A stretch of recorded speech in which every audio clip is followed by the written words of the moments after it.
Muy buenas, vamos a iniciar el primer bloque del máster de la abogacía y en la medida de lo posible os aconsejo que sigáis estas explicaciones o estas clases primero imprimiendo el PowerPoint que tenéis a vuestra disposición en OneDrive y en la medida de lo posible complementándolo con una de ley de la jurisdicción contenciosa.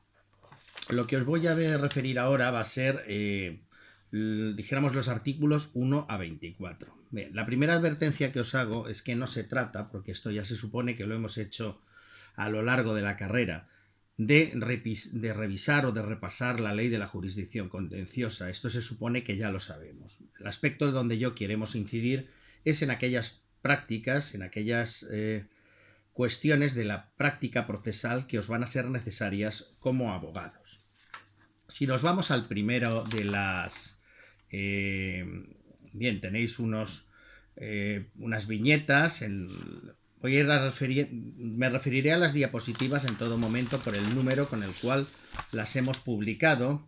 Las diapositivas 1, 2, 3 y 4, pues era para que un poco tuviéramos un diálogo sobre la justicia actual que tenemos en España, los medios materiales con los que está dotada, porque quizá no es uno de los elementos que mejor funcionen de todo el Estado. Pero esta es una discusión que ahora mismo no podemos hacer. Hubiera sido interesante tenerla en clase con los alumnos, pero bueno, que no vamos a hacer ahora.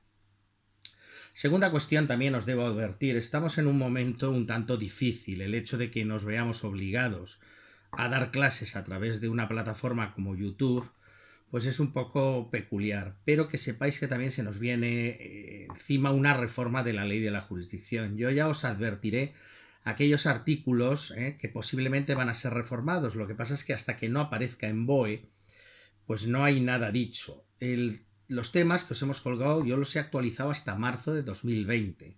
Desde luego, si alguna cosa nueva surgiera, yo lo actualizaría inmediatamente y os colgaría. De hecho, os haré una carpeta expresamente para daros aquellas novedades que, aprovechando precisamente la crisis sanitaria, que se quieren hacer en la reforma procesal, no solo en el ámbito contencioso, también en todos los órdenes jurisdiccionales.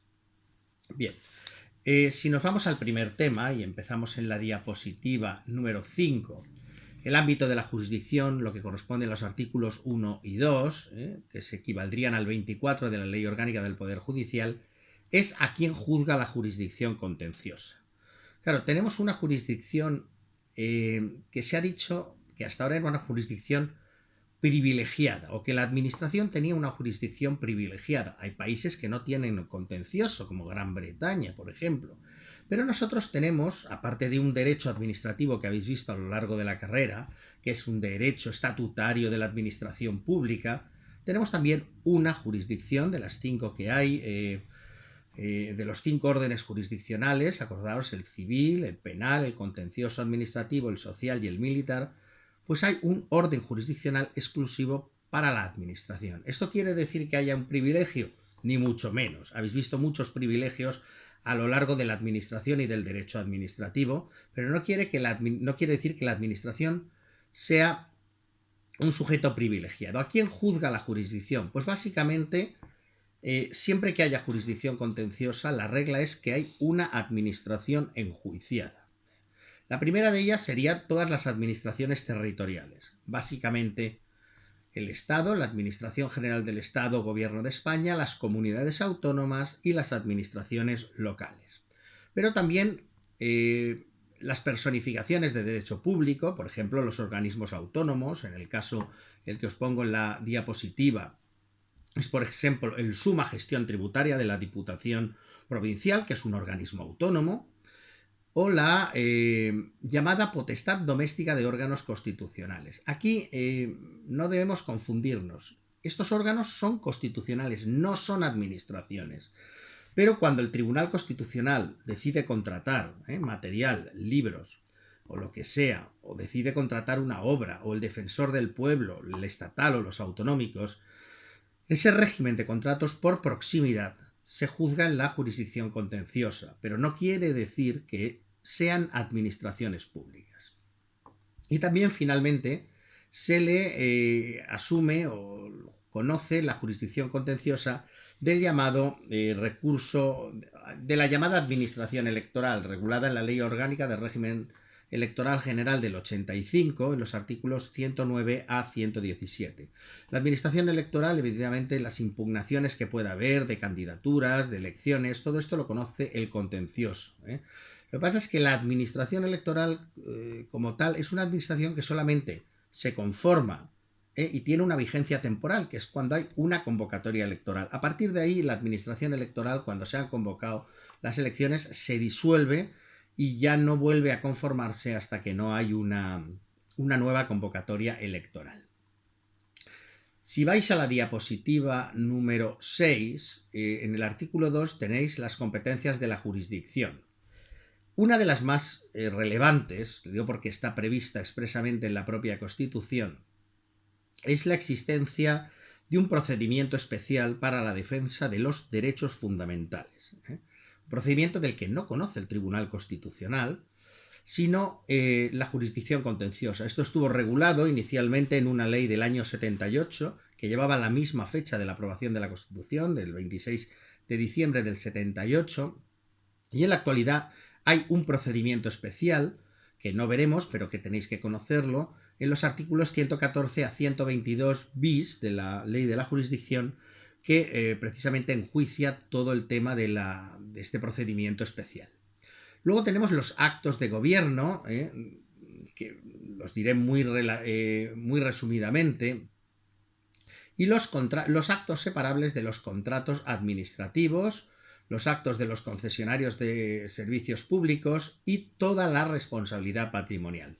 La responsabilidad es uno de los elementos que más frecuentemente os encontraréis como abogados. Son reclamaciones pues, de personas que se caen en la vía pública, que sufren un daño, que sufren cualquier lesión de la administración, y de esto conoce siempre la jurisdicción contenciosa. Os digo esto porque hubo un proceso muy largo de unidad jurisdiccional, sobre todo por la reticencia del orden civil, cuando la administración tenía un asegurador privado, ahí surgía la duda de si había que reclamarle al asegurador y ir al orden civil. En la actualidad esto está superado en una reforma que hubo, y se estableció que cualquier responsabilidad patrimonial que se reclame será siempre en el ámbito contencioso. Venga la administración con su entidad aseguradora o no venga la administración con su entidad aseguradora. Bien, el acto de gobierno es una cuestión que vamos a pasar muy resumidamente. Pues es una serie de cuestiones, os lo podría definir pues como cuestiones que el gobierno decide. Por supuesto, siempre todas son enjuiciables, pero hay algunas que tienen un contenido netamente político que no es enjuiciable, que pertenece al gobierno no como administración, sino como órgano político. Y os voy a poner un ejemplo. Tenéis en la diapositiva número 7 varios ejemplos. Uno de ellos, por ejemplo, fue cuando la Comunidad de Castilla y León decidió, por ejemplo, fijar la sede de la comunidad autónoma, fijar la capital en Valladolid. Y esto fue recurrido pues, porque había otras ciudades que consideraban que debían también ser la capital. Bien, pues decidir este tipo de cuestiones es un acto político. O, por ejemplo, en el año 2000 tenéis el auto del Tribunal Supremo de 16 de febrero de 2000, cuando el gobierno decide no recurrir la negativa a no extraditar al general Pinochet, un dictador chileno que había sido detenido por orden de las autoridades judiciales españolas y estaba detenido pendiente de una euroorden en Gran Bretaña. Y finalmente el gobierno decide no recurrir esa no extradición de Pinochet. Y sin embargo es un acto político, es decir, por las razones que fuera, no es jurídicamente, es una cosa un poco difícil de explicar.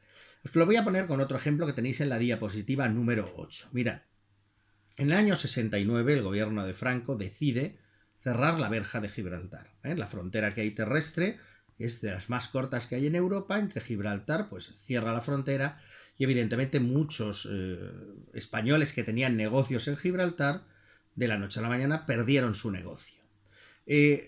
Este es un acto político clarísimo, lo tenéis en el ejemplo en la diapositiva número 8. Evidentemente se pueden pedir, y la ley lo dice, aquellas indemnizaciones que correspondan, pero el acto político de cerrar o no cerrar la verja de Gibraltar, este en sí no es enjuiciable. Bueno, bien, ha habido muchas sentencias, tenéis un ejemplo, os he puesto actualizado del año 2000 con la referencia, la RJ de Aranzadi. Os he de decir que en mis PowerPoint siempre han tenido, y los que hayáis dado clase conmigo otros años lo sabéis, un código de colores. Siempre en verde tendréis la referencia a una sentencia y en naranja a un artículo de la ley que esté vigente. Luego de los actos separables, simplemente deciros que la administración, esto lo dimos también en materia de contratos, la administración cuando contrata, evidentemente puede contratar con arreglo al derecho administrativo, entonces evidentemente la jurisdicción contenciosa conoce, pero puede contratar también con arreglo al derecho civil. Claro, en este caso pensaréis que si es un contrato civil, el orden jurisdiccional es el civil. Pues no exactamente. Hubo un artículo ya muy antiguo de Trevijano Foss que explicó esto a raíz de una sentencia ya muy conocida del año 58 de la entonces del Tribunal Supremo, donde se sentó la doctrina que tenéis en la diapositiva 10, la llamada doctrina de los actos separables. Es decir, yo como administración puedo celebrar un contrato civil de alquiler. En este caso era un hotel que tenía y que sigue teniendo el Ayuntamiento de Sevilla, el Hotel Andalucía Palace, que en la actualidad es el Hotel Alfonso XIII de Sevilla, un hotel de 5 estrellas, propiedad del Ayuntamiento, pero que no lo explota el Ayuntamiento de Sevilla, lo explota un privado. Aquí en este caso, claro, surge la tentación de decir, como es un privado, lo contrato como si yo fuera un privado, con quien quiera. Pues no. Los actos justamente de decidir a quién se contrata, por qué precio y todo eso, tienen un componente público. En este caso, en esta famosa sentencia, fue otra compañía que gestionaba hoteles que dijo, oiga, es que yo puedo ofrecer un precio mejor. Ese contenido es privado. Entonces se habló de la doctrina, desde entonces se sentó la doctrina de los actos separables, que ha pasado a todas las leyes de contratos. Los actos de gestión, de gestación del propio contrato, de decidir, son públicos. Los efectos, en un contrato, cuando se celebra un contrato privado, en este caso, por ejemplo, era un contrato de arrendamiento de un hotel, los efectos y la vida del contrato los enjuiciará la jurisdicción civil, pero la propia creación del contrato, decidir en qué condiciones, todo eso es derecho público y todo eso lo enjuiciará la jurisdicción contenciosa. Bueno, en el punto 3 tenéis el apartado 3, órganos y competencias de la jurisdicción. Pues tenéis básicamente, os quiero explicar los problemas que plantean las cuestiones de competencia. Vamos a ver, en el orden contencioso tenemos, esto hubiera sido muy interesante en clase analizarlo históricamente, porque si esto lo hubiéramos dado antes del año 98, antes de que entrasen en vigor los juzgados de lo contencioso, era simplísimo. Solo estaban las salas de lo contencioso de los tribunales superiores y la sala de lo contencioso del Tribunal Supremo, también la de la Audiencia Nacional, y ya está. Es decir, era un sistema facilísimo. Al igual que vosotros, en el ámbito civil, tenéis un juzgado de primera instancia, que suelen estar en pueblos o en cabezas de partido judicial. La jurisdicción, en este sentido, sí que tenía la administración un privilegio. Se iniciaba en una sala de lo contencioso de un tribunal superior de las antiguas audiencias territoriales y además por un tribunal, que quiere decir que como mínimo es un órgano colegiado, va a haber como mínimo 3 magistrados, de los cuales uno era un magistrado especialista. Es decir, hay una diferencia muy grande.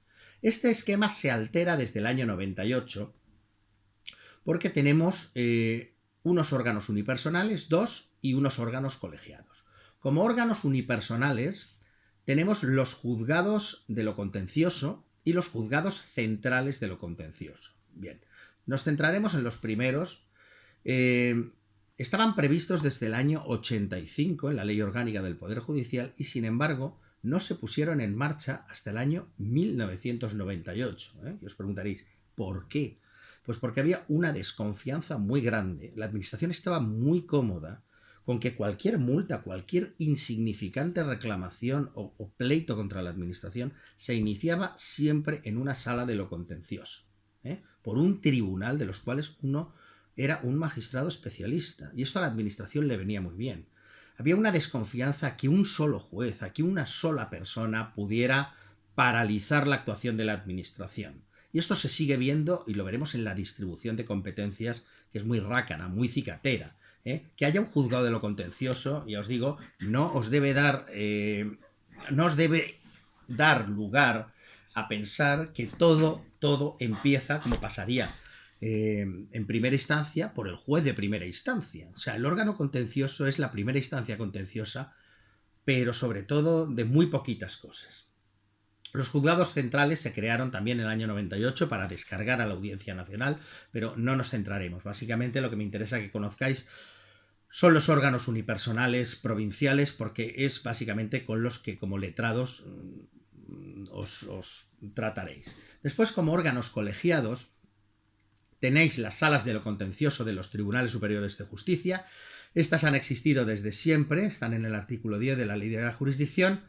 La Sala de lo Contencioso de la Audiencia Nacional, que se creó en el año 1977, y finalmente, como Sala de Casación, la Sala de lo Contencioso del Tribunal Supremo o Sala Tercera. Mirad, en la diapositiva 13 tenéis ese vacío que hubo durante tantos años, desde el 85 en que se anuncian los juzgados, hasta el año 98 que se ponen en marcha. Fijaos, el largo camino de los juzgados de lo contencioso administrativo. Vuelvo a deciros, os explico. Había una falta de voluntad política y sobre todo una desconfianza muy grande de la administración. Hasta el punto en que cuando se pusieron en marcha se les otorgaron muy pocas competencias y enseguida se colapsaron, ¿no? Poco que murieron un poquito de éxito. ¿Qué juzgan los juzgados de lo contencioso? ¿Qué conocen los juzgados de lo contencioso? ¿Cuáles son sus competencias? Pues esto lo tenemos en el artículo 8 de la Ley de la Jurisdicción y en el 91.1 de la Ley Orgánica del Poder Judicial. Básicamente son los juzgados de la administración local. Es decir, cualquier cosa que tengáis con el ayuntamiento, con cualquier ayuntamiento, puede ser enjuiciable o judicializable en un juzgado de lo contencioso, con una sola excepción. Aquí empezamos ya con las cosas, las competencias hechas a medida de la administración, los planes de urbanismo. Los planes de urbanismo se ha considerado una competencia tan importante. El plan es, dijéramos, el urbanismo es un tema muy peliagudo, es cómo va a crecer la ciudad, hacia dónde va a crecer la ciudad, y este tipo de cosas las enjuicia el órgano superior, la Sala de lo Contencioso.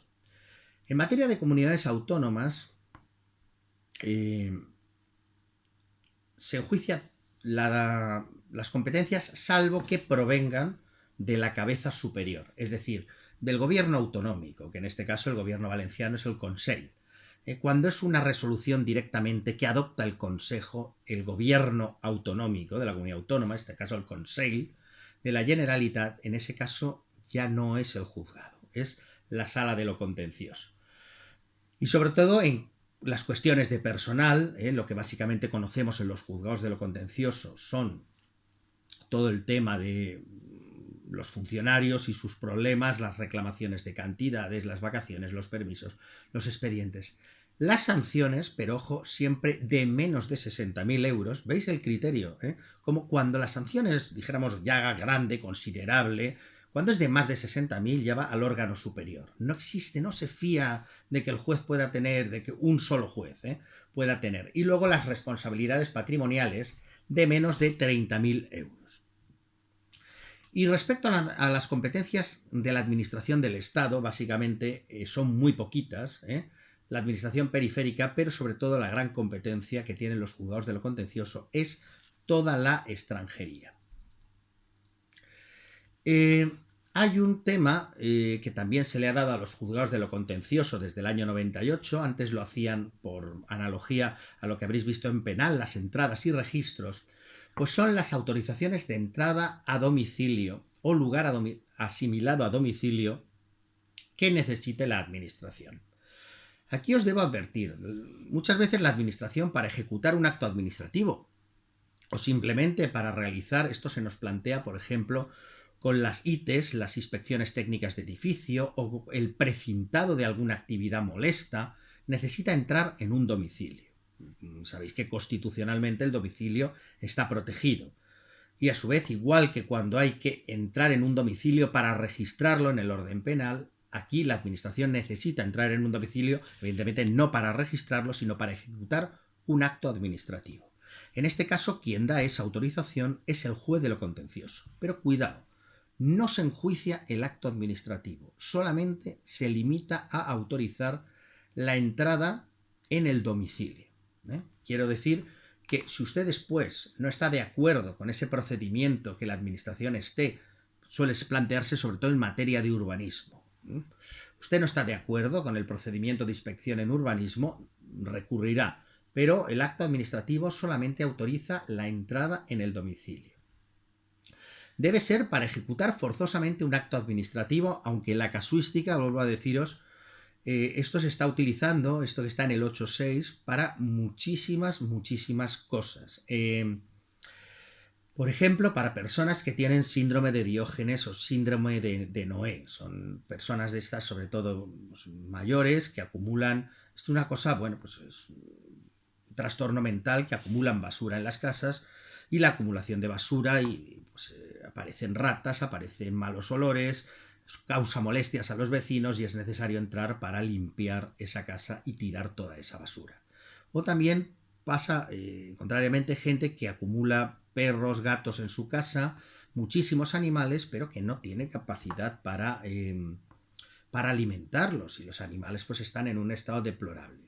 También en caso de plagas, esto nos lo está pidiendo, por ejemplo, el Ayuntamiento de Alicante, plagas de palomas en edificios que hay abandonados, plagas de ratas, o la inspección técnica de edificios.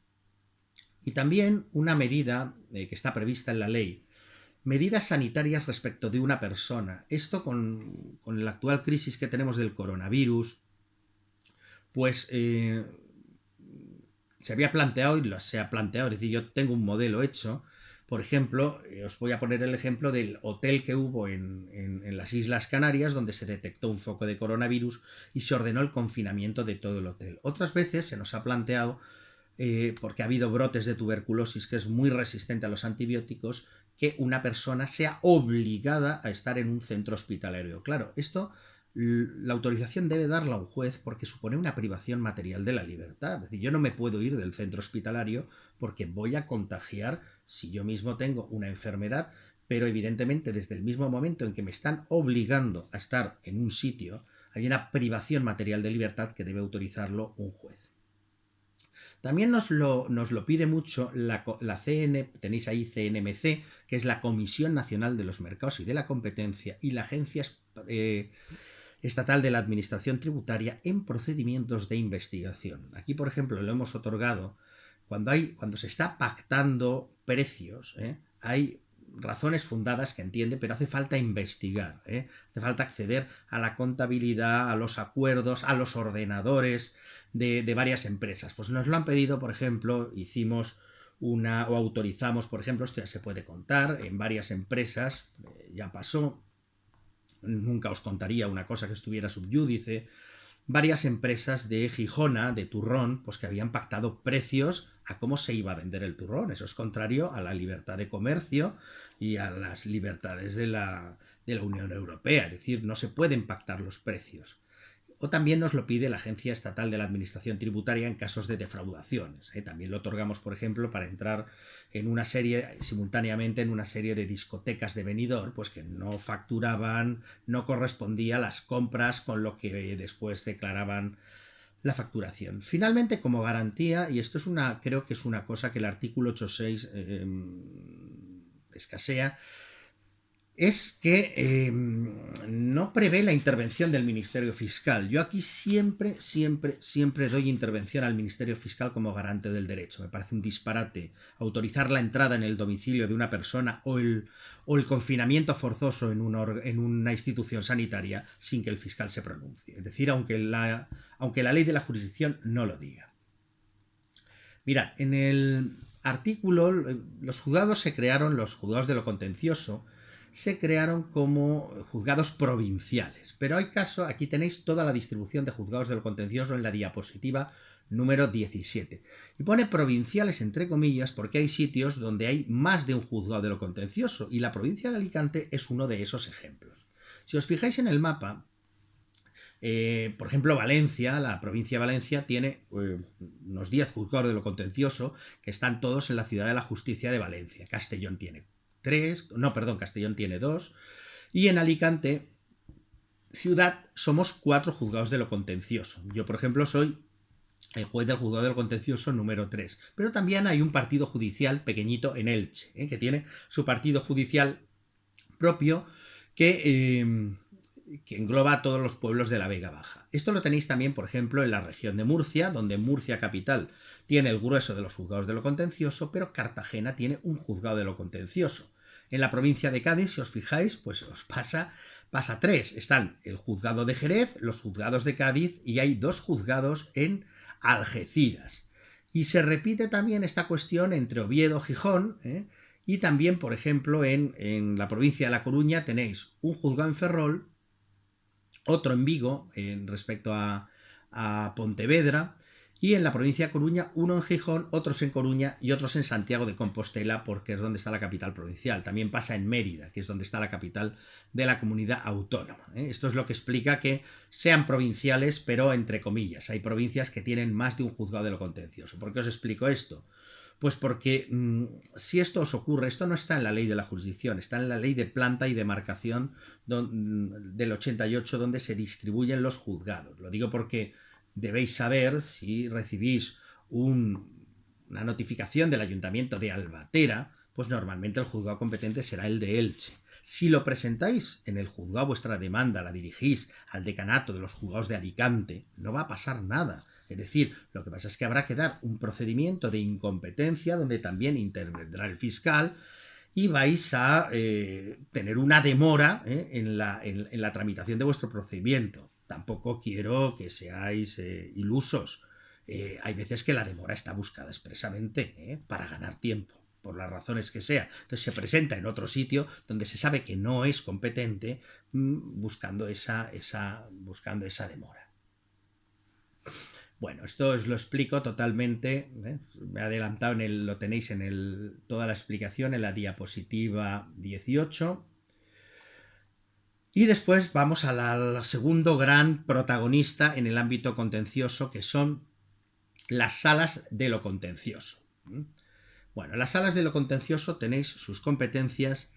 Voy en la medida de lo posible a hacer, tenéis las competencias, hacer vídeos que no superen los 30 minutos de duración, básicamente para no agobiaros. Es decir, cuando lleguemos a los 30 minutos cortaré y seguiremos. Por tanto, las competencias de las salas ya las voy a dejar para el siguiente vídeo. Voy a intentar subir a ver qué tal funciona y seguimos en contacto. Una cuestión que no os había dicho y que quizá la volveré a insistir. En YouTube no lo he dejado para comentarios. Cualquier comentario, cualquier problema que tengáis, hacerla a través de los canales de que os ofrece el sistema de UA Cloud. Voy a intentar subir ahora mismo este vídeo y continuamos con el siguiente, con las competencias de las salas de lo contencioso. Venga, hasta luego.